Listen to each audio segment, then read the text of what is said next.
Is world-famous film composer John Williams a thief? The composer behind E.T., Jaws, Raiders of the Lost Ark, and many other films has been accused, seriously, of stealing music from other composers. In fact, some of the greatest composers in music history.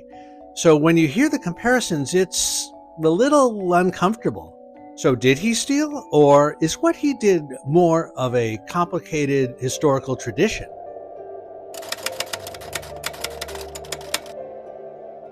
Let's start with the evidence, because this is not a conspiracy theory. By the way, these excerpts will be done by me on the piano because I don't want there to be any chance that this video gets a copyright strike.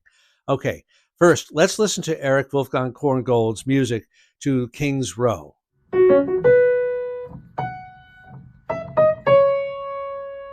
And now, John Williams' music to Star Wars.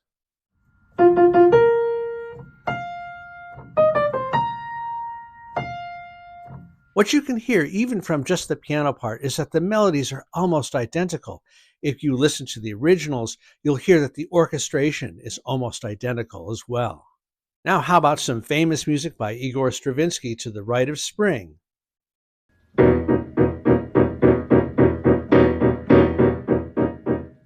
And that aggressive driving music in Jaws by John Williams? And again, if you listen to the original orchestration, it's almost identical.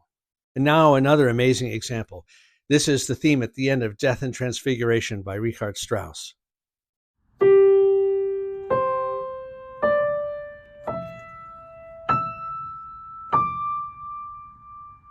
And interestingly now, the love theme from Superman by John Williams.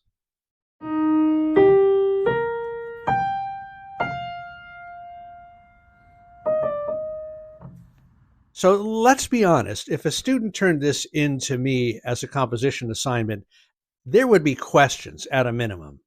But here's the question, is this actually theft? Because if you say yes, then many composers were also thieves. For example, classical composers often outright use the themes from other compositions. Yes, sometimes they name them, but not always. Johannes Brahms sometimes sounds like Beethoven. And then there's Igor Stravinsky, who not only borrowed from other composers, but sometimes reworked their music.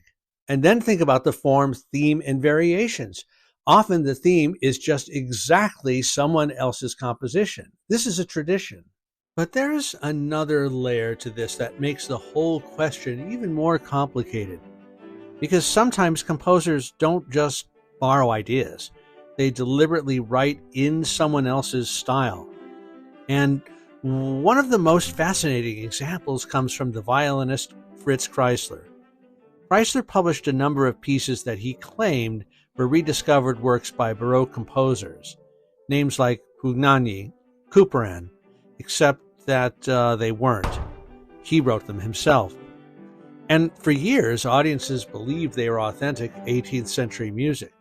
Eventually, he admitted the truth, and people were outraged, at least some of them. But here's the interesting part. The music didn't change, only the label did. So what exactly was Kreisler guilty of? Forgery or homage? Or just being very, very good at speaking an older musical language? Because in a way, that's the same question we're asking about John Williams. When you write convincingly in an existing style, where does influence end and imitation begin? Can we always say that music is 100% original, or is it transformation? Is it building on tradition? Perhaps it's better to think of it as a spectrum. There's direct quotation, there's variation, and there's stylistic imitation. So did John Williams actually steal, or did he borrow? And was he building on something that was already done for centuries before him? And now we need to talk about something that a lot of people miss, because John Williams isn't just composing concert music. He's actually working within a system. Directors often edit films using existing music. That's called a temp track. And directors might say something like, "We love this, write something exactly like that." And that creates a very awkward or difficult situation for the composer. So John Williams isn't just composing music. He's matching timing, pacing, color, and the director or producer's expectations. So this might sound like a euphemism, but what might sound like copying might actually be functional similarity. And you may argue that some of this sounds like an exact quote, but maybe it's something more akin to translation, adaptation, fitting the moment in the music that's required. Okay, let me be more precise, because the examples that I gave in the beginning of the video are extreme examples. But usually when we see this sort of thing, the melodies are just based on similar melodies. The harmonies may be shifted or cast differently, and the orchestration will be different as well, depending on the requirements of the film. So for example, sometimes we find that John Williams and other composers are not borrowing something specific, but they're borrowing a language. The language, for example, of late Romantic music, of Wagner, of Strauss, of Korngold. So if you look at it from that standpoint, he's not so much stealing a melody as he's reviving a certain dialect, which signals certain things in our brains and brings up certain emotions that the director wants us to feel. But let's not let him off too easily, because some of what John Williams does goes beyond imitating style, and it does sit right on the edge. And the fact is that different people draw that line in different places. So as you think about how to draw that line, ask yourself, does intention matter? Does context matter? And does function matter? And the big question, because remember, we are talking about a commercial movie composer, is, do results matter?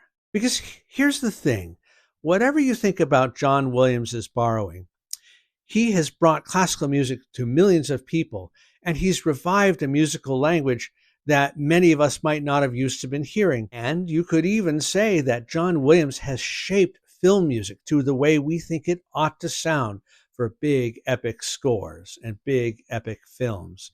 And that is not a small thing. Okay, so where does that leave us? Basically, I think we have three options. Option one, if you think borrowing is theft, then yes, John Williams stole. Option two, if you think John Williams' borrowing is part of a tradition, then he's part of a lineage of composers that goes back centuries. And then there's option three, something that I personally believe. I don't think John Williams is a thief. I think he's something more interesting. I think that John Williams took a musical language that many people had forgotten and brought it back to millions of people. But I know this is going to stir up controversy, so I'm really interested to hear what you think. Do you think John Williams is a thief, or do you just think he's acting in the way composers have traditionally acted for years, or maybe something different? Let us know in the comments. I can't wait to see what happens there. Thanks for watching. Don't forget to like and subscribe, and you can become a member too. I'll see you in the next one. Bye-bye.